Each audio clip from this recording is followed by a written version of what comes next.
Lahjoitan lapun vanhemmillesi, Henri. Se jotenkin kummasti häviää. Tällä kertaa en ota sitä riskiä.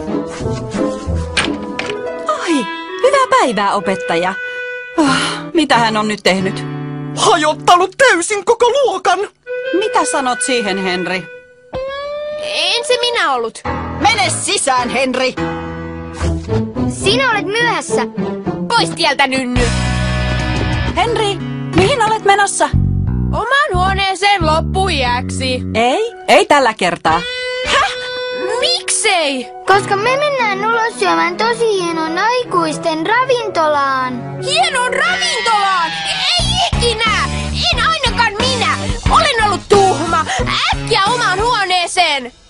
Ei tänä iltana. Menet kylpyyn ja vaihdat vaatteet. Kylpyyn? Nytkö?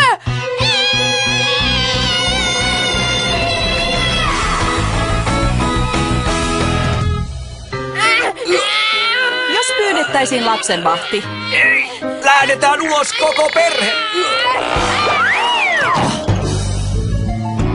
Henri!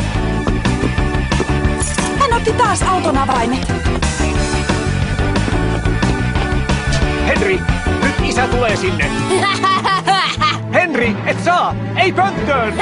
Ei kai Henri tee sitä.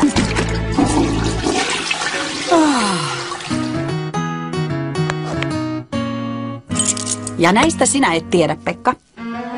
Noniin, nyt mennään. Maltan tuskin odottaa. Saa maistaa uusia jänniä ruokia. Minä tykkään kaikesta, paitsi punajuuresta.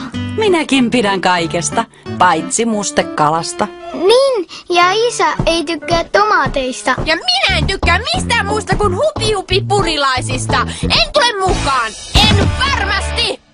Hyvä on, Henri. Tehdään näin. Jos tulet mukaan, käytkä nyt kunnolla ja syöt lautasen tyhjäksi, saat minulta 2 euroa. 2 euroa? Pelkästään siitä, että kauhon inhottavaa ruokaa suuhuni. Yleensä joudun syömään ilmaiseksi. Miten olisi 3 euroa? Anna olla, Henri. Selvä, kiinni veti. Mitä minä saan palkaksi kilttinäolosta? Kiltteys palkitsee itse itsensä, Pekka Kulta. Raija-täti oli todella kiltti, kun kutsui meidät syömään ravintolaan Le Poschiin. Ei se kyllä hupi-hupia voita. Sieltä saa tosi ruokaa. Ja Seppo Serkkukin tulee mukaan, pojat. Voi ei! Ei se koppava Seppo!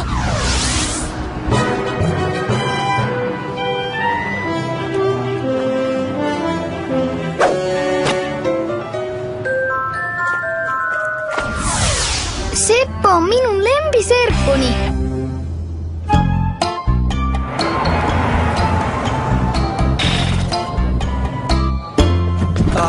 Minne pysäköisin? Me pysäköimme, ellette sitten ole kuljettaja.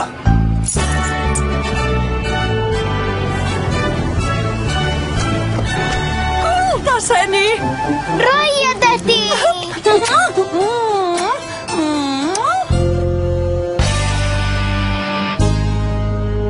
Uusi autoko? En oikein tiedä. Kaikki limusiinimme ovat niin samannäköisiä. Mitä merkkejä teidän kärry on, Henri? Romukasa 2000. Kiitoksia. Katsokaas tuota. Niin, eikö olekin upea? Se on veistetty kokonaan jäästä. En arvannutkaan, että sinäkin tulet, Henri. Jää, minä saan 2 euroa, jos syön lautaseni tyhjäksi. Ja minä en saa mitään, koska kiltteys palkitsee itse itsensä. Häh? Hiljaa, Nynny! Ja paikalla on niin hieno nimi. Ei näytä nimensä veroiselta. Älä huuda. Älä sinä yhtään yritä minua komennella, Pertta. Tiedän hyvin itse, jos huudan. Äiti! Wow! En tiennytkään, että opettajillakin on äidit. No niin, mitähän kaikille saisi olla? Minä suosittelen l'eau de cochon avec les yeux du mouton. Eikö täällä osata suomea? Tämä on ranskalainen ravintola, hölmö. Tilaa sinä minulle, Raija-täti. Minä syön ihan mitä vain. Niin, Raijahan voisi tilata meille kaikille. Loistava idea. Sovittu! Minä aion syödä lautasen tyhjäksi ja tilan itse kanssa. Missä on hampurilaiset ja ranskikset? Hampurilaisia tarjoillaan vain lounaaksi, monsieur, ja tämä ei ole lounasravintola. Minusta sinun kannattaisi ottaa eskargoita alkuruuaksi. Eskargoita? Mitä ne on? Etanoita. Okei, uskotaan, että hienossa ravintolassa tarjoillaan etanoita. Ja pääruuaksi sisäelimiä, vaikka lampaan pötsiä. Mutta jos olet pelkurikanan poika... Ja minä en ole pelkuri. Minä otan siis etanoita ja pötsiä. Erikoisuutamme mainiota, monsieur. Et voilà! Järkyä! Kuinkas nyt suu pannaan?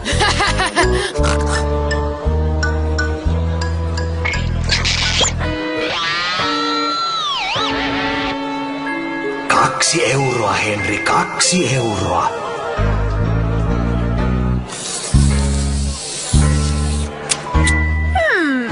Ei hassumpaa! Maistuu ihan purkalle! Maistu, Seppo! Ne on niin hurjan herkullisia!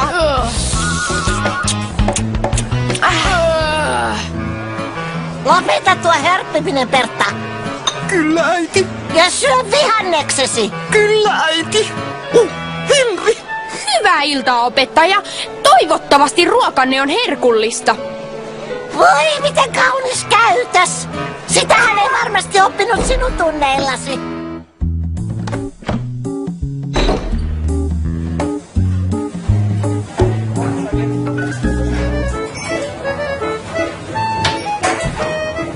Varovasti! Vain 2 tippaa!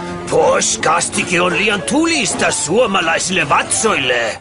Onkohan monsieur eksyksissä? En ollenkaan. Serkkuni unohti pyytää vähän postkastiketta ruokansa sekaan.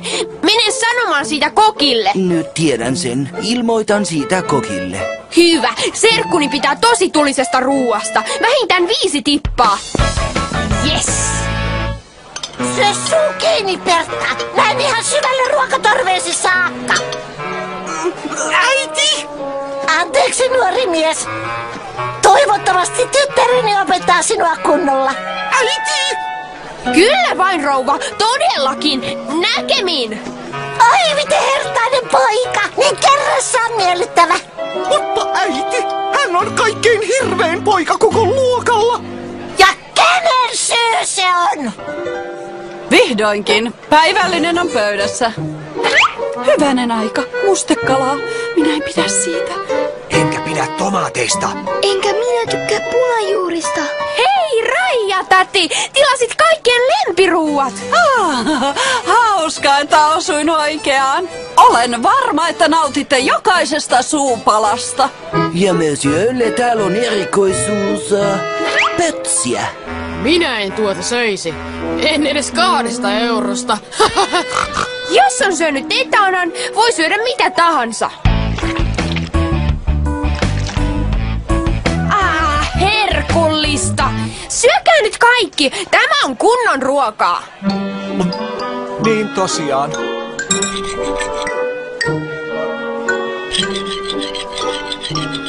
Miltä tulinen kastike maistuu, Seppo?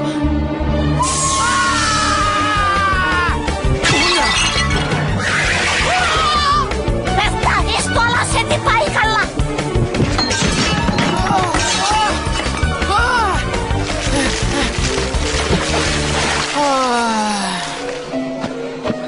Madame, teidän on lähdettävä. Poikanne on käyttäytynyt sopimattomasti. No, lähden mielelläni, ellen ole toivottu. Samat sanat. Hyvästi punajuuret. Mutta minunhan piti syödä koko lautanen tyhjäksi. Saat 2 euroasi, Henri. Ja nyt mennään syömään kunnon ruokaa. Mainiota, nuori mies. Olet niin kohtelias toisin kuin ystäväsi.